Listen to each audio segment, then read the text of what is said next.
Okay, let's unpack this. If you have ever been to, like, a massive industry trade show, you know exactly what the environment feels like. Oh, totally. Yeah. The sheer scale of it is just, it's overwhelming. Right.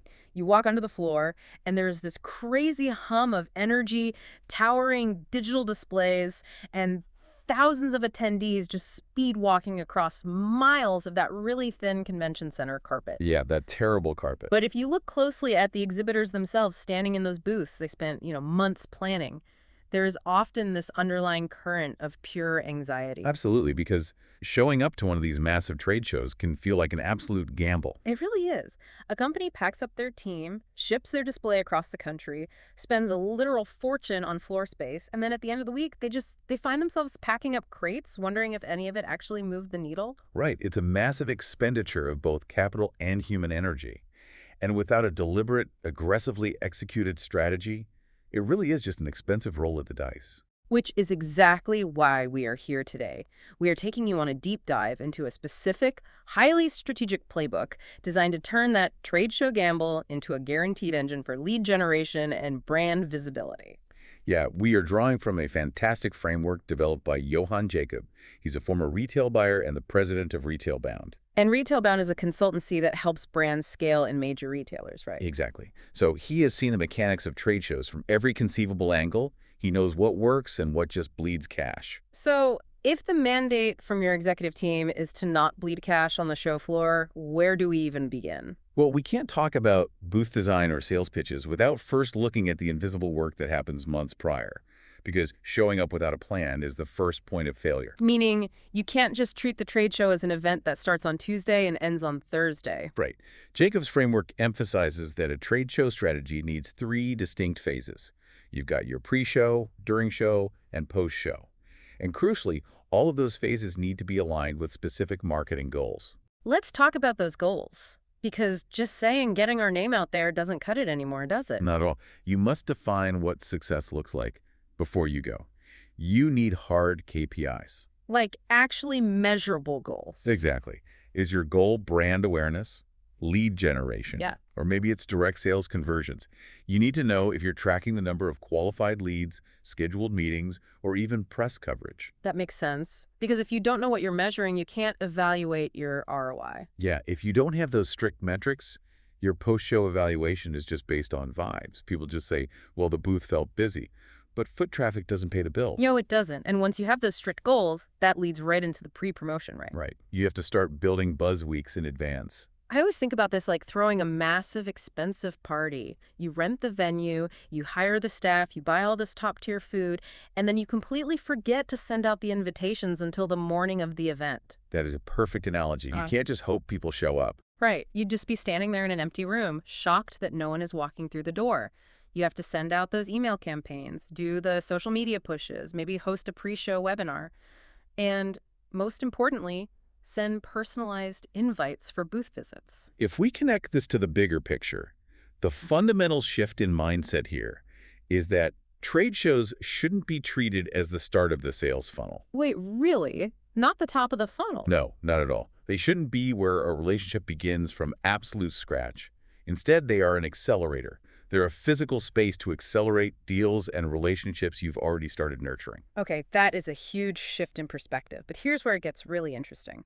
Once the runway is built and the invites are sent, Jacob reveals this massive strategic hack to stand out. Oh, this is one of my favorite parts of the guide. And it actually involves stepping away from your booth entirely. He says you need to be a speaker, not just an exhibitor. Yes, submitting proposals months in advance to get on a panel or secure a speaking slot. Oh, wait, I have to push back slightly here. Isn't the whole point of paying for a trade show to be at the booth talking to people? Doesn't speaking pull you away from the floor where all the action is? It's a super valid question. But what's fascinating here is that speaking fundamentally shifts a company's positioning. How so? Well, think about attendees walking the floor. When you're just standing in your booth waiting for them, you are positioned as a salesperson. Their guard is up. Oh, for sure. They avoid eye contact at all costs. Exactly. But when you speak on a stage, you get instant credibility. You're positioned as an industry authority. So when you use your presentation to drive that targeted traffic back to your booth for follow-up conversations. Ah, I see. They come to your booth viewing you as an expert to consult rather than a salesperson to avoid. Precisely. You trade a high volume of random people for a concentrated group of high-intent, pre-qualified leads. Okay, that makes total sense. So you've done the pre-work, you're driving traffic to your location. Now we have to look at the physical space, the architecture of attention. The physical environment is huge. Jacob breaks this down into location, layout, and design. Location's pretty obvious, right? High traffic areas. Yeah. Near the entrances, food courts, main aisles. But you have to register early to actually get them. Right, but the layout is where people really mess up. The booth must be open and inviting. Yeah, the guide specifically warns against blocking the front of the booth with tables. And it's so funny because I see this all the time. I always marvel at this table in the front mistake. It's everywhere. It's literally like building a fortress moat between you and your potential customers. Why build a physical barrier to entry when you just spent thousands of dollars to get them there? Well, it comes down to the psychology of the exhibit hall. Think about it. An exhibit hall is basically like an airport terminal. An airport terminal? Yeah. People are in a state of transit, it's crowded, it's visually overwhelming, and they have this sort of middle-distance stare going on. You only have seconds to capture their attention. So reducing visual and physical friction is paramount. Exactly. A table's a barrier. You want interactive stations, comfortable seating, things that pull people in naturally. And that applies to the design, too. The guide says to use bold visuals and simple messaging because the booth is a backdrop, not a brochure. Right. No one is going to stand there and read paragraphs of text while they're walking down an aisle. Use your brand colors, big logos, engaging digital displays. Keep it simple. Which brings us to the giveaways, the swag. Oh, the swag. Please skip the cheap pens and keychains. Seriously. Give branded items that are actually useful and memorable. Handing out cheap junk just makes your brand look cheap. It really does. Okay, so now you've got a perfectly designed open booth without a fortress moat blocking the front. But all of that is completely useless if the people standing inside it aren't prepared to perform. The human element is critical here. Oh, it makes or breaks the whole thing. Yeah. Jacob's 7th step is all about the staff. Yeah. They must be approachable, enthusiastic, and proactive. And there is a golden rule here, which I love but also know is incredibly difficult. Phones and laptops should stay completely out of sight. Completely hidden. The staff's only job is to engage. But honestly, it is so incredibly hard for anyone to put their phone away for 8 hours straight. It's basically against our modern nature. Right. So if staff are retreating to their laptops, doesn't that just mean the booth's interactive elements aren't working? Like, if they had people to talk to, they wouldn't be checking their email. Well, yes and no. There are always going to be lulls on the floor. But the issue is that when an attendee sees someone on a laptop, it acts as a do not disturb sign. Oh, absolutely. It's the perfect excuse to just keep walking. Right. But to your point about the difficulty, this is why you have to use interactive elements to draw people in, like live demos, videos, or contests. And you need a frictionless system for capturing leads. Like QR codes or badge scanners. Exactly. Digital forms. The technology is there to handle the data collection, which frees up the humans to handle the actual connection and qualification. So your staff isn't standing there typing on an iPad while the prospect awkwardly waits. The tech does the heavy lifting. Yep. The tech handles the friction so the staff can be fully present. Awesome. Okay, so the doors close, the trade show ends, and the booth is packed up into crates.